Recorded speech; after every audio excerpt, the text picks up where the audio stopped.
Hello, Mr. Literary Analysis. I hope you are finding our amenities quite comfortable. Greer extraordinaire. I should have known you would be behind my arrest.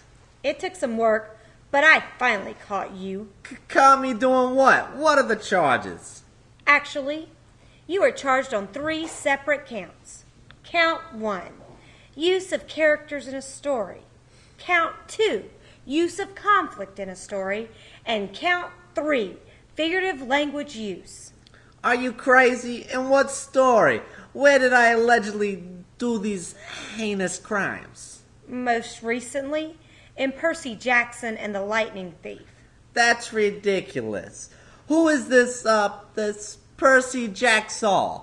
I've never heard of such a character. You know, no evidence I did any of those crimes.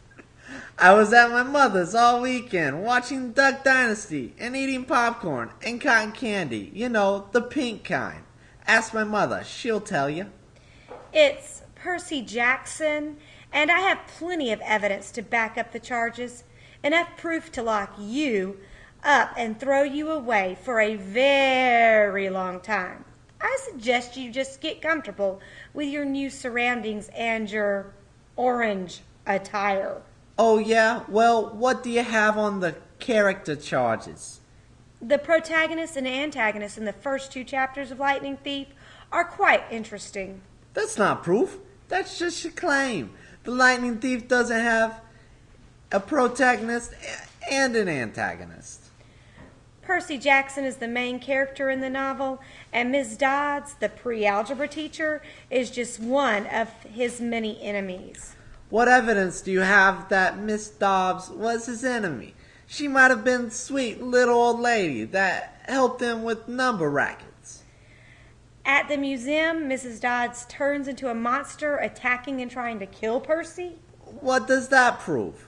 An attempt on someone's life qualifies as an act done by an adversary, thus revealing Mrs. Dodds as Percy's antagonist. So maybe you have evidence on count 1, but what about 2? Conflict.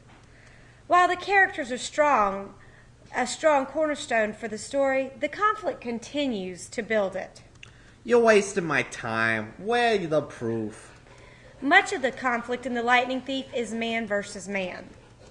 Man versus man? What man? Aha! I have you on this one. Where's the man? The protagonist is only a boy named Percy, and his fight was a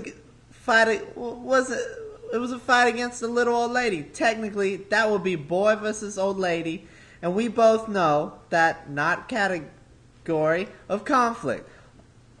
Open up the cell door and set me free. Man versus man means the main character against another person. Percy is fighting Mrs. Dodds for his own life. Evidence, lady. Where's the evidence? Using a pen that turns into a sword, he cuts through Mrs. Dodds, turning her into powder. So? The conflict takes shape as Percy defends his life. I bet you don't have an evidence for the last charge. The conflict of the story is portrayed vividly through the use of figurative language. I don't see no portraits around here. Lady, are you hallucinating? The figurative language in Percy Jackson creates descriptively unique pictures for the reader. Like what? The death of Mrs. Dodds is described with the use of several similes and a metaphor. I get it. It's a joke. What's a metaphor? For grazing cows? The author writes, "The metal blade hit her shoulder and passed clean through her body like she was made of water. Hiss! Mrs. Dodds was a sandcastle in a power fan." What does that mean? Like she was made of water is a simile comparing Mrs. Dodds to water. It is followed by a metaphor. Mrs. Dodds was a sandcastle in a power fan. This creates a picture of wet sand on a beach being blown around by an incredibly strong fan. It gives the idea that the teacher was not only killed in that moment, but completely destroyed. Why are you snotting and crying, Literary Analysis? Because you're right. You have enough evidence to put me away for a very long time. I may never be free again. would never say, I told you so, but I told you so. The evidence never lies.